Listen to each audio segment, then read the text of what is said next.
love these guys. It hurts to have to go through this, but I have to tell you the truth about why I did this and what this clip is. This clip was a test. I didn't read the article. I didn't bother, among other things, to do it. But I saw some article on Facebook that some of my friends that are Facebook friends that are into this stuff were posting on there that said something to the effect of Alex Jones was saying that, and I don't know this. I didn't listen. I didn't read it. I didn't do anything. Just read the headline that basically Alex. I am so pleased that he brought Alex Jones into this, because now here I am. I'm on Free Talk Live. Well, not anymore at this point. I've been on Free Talk Live. I've now derailed the conversation on the syndicated radio show for 8 minutes and 22 seconds, not including the commercial break that they held me over for in the commercial break after I left, and they came back and continued to talk about the issue. So we've got 8 minutes and 22 seconds out of them of airtime on the issue, and it just goes on. Jones was saying that... and I'm sorry, Alex Jones is brought up. And so, Larry, here's what we're going to do. The next step in this one is get this clip on YouTube. We'll get this clip on YouTube to go up about the same time as the show. And just, I don't know, put a picture on it. Pick a show graphic, Larry, and run the audio. And send it to Alex Jones. Send the link to Alex Jones. Everybody send the link to Alex Jones. I'll give you the title now before we put it up even. The title is going to be... I got it. Barry Paul confronts Free Talk Live on 9/11. So search for that, something like that. You'll get it. We'll put the link up on the website too, and we'll put it up on the Facebook. And get that to Alex Jones, because they brought up Alex Jones, so they've opened up a can of worms here, because Alex could probably respond to this. All these Arab uprisings are, in fact, the global elite's plan. I mean, it's all a plot. It's all a plot. Yeah, and I just cannot believe that everything. And just for the record, that is not exactly Alex Jones's band.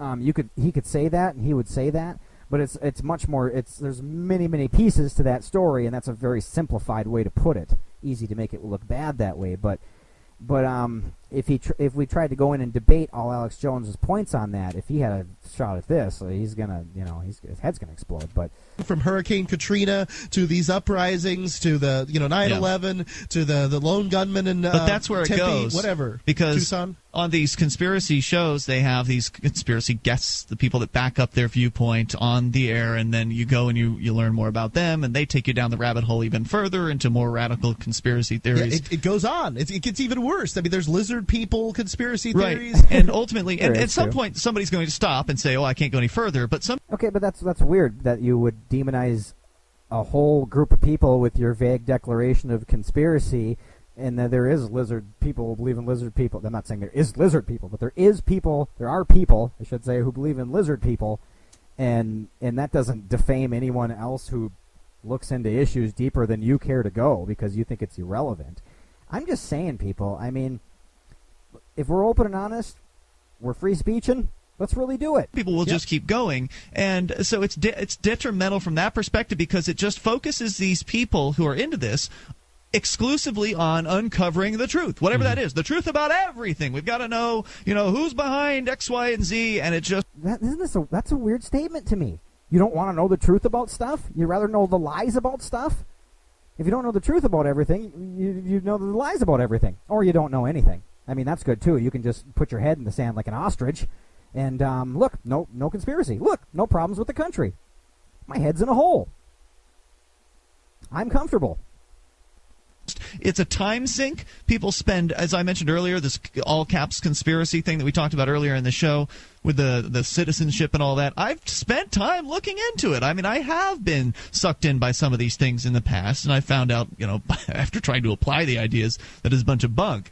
But it's a very sexy thing, I'd like to know specifically about that. I wish I was still on there to be in the conversation, but I'm long gone by this time, and we've so far derailed their conversation by 9 minutes and 37 seconds. Idea of being able to find out what the truth really is, and to know what many people do not know, to remove the wool from one's eyes about all of the the intricacies. And what in the world would be wrong with that? Sounds like a good idea to me. I don't understand their position. The intrigue in the world. Take the red pill. Well, there's a way to take the red pill with. Now, he does bring up a good point, which is my old argument about it, before I began to realize information is information. You know, it checks out or it doesn't. It doesn't matter, you know, what some people call that information. It can still be valid. But they're about to make the argument, which is a good argument, and it's the one that's easiest to without play having to go down the rabbit hole. Yeah. You can take the red pill of understanding what the ideas of liberty are about. You can take the red pill by understanding that government is a violent monopoly, and it doesn't matter who killed JFK. JFK was a bad guy in the first place. You know, I mean, I'm not saying it was okay that he was killed, but he's a president, and all the presidents are basically the head thug of a violent organization. There were definitely a pile of dead bodies around the Kennedys, even around that time. 1-800-259-9231. And beyond that, the viewpoint of the conspiracy world is essentially that everything is being controlled by this dark cloaked group of men and women calling themselves the Bilderbergers or the bankers, or you fill in the blank, and it creates this very defeatist mentality, the mentality that no matter what you do, the elites will always be in control, and so you might as well just live in your mom's basement. It's Free Talk Live. And so there you go. Yeah, I guess in just closing, in reaction to the whole thing, I still respect the guys. I like the guys a lot. I hope they do consider us for the Liberty Network, because we do cover a lot of news, and we do take things from all angles, and we're a free speech kind of outlet, and we love the platform, but it scares me that, if you talk about certain things or talk about them too long or too much or connect them to too many other things, I guess you can be deemed a conspiracy show, and then you're just not eligible for your expanded free speech through them anyway. But again, I like you guys. I appreciate that they let me on as a caller and even let me plug my show. That was great. I mean, that's not something that is allowed very often. But anyway, there you have it. So that's that for now. We'll get some reaction on that coming up. We have.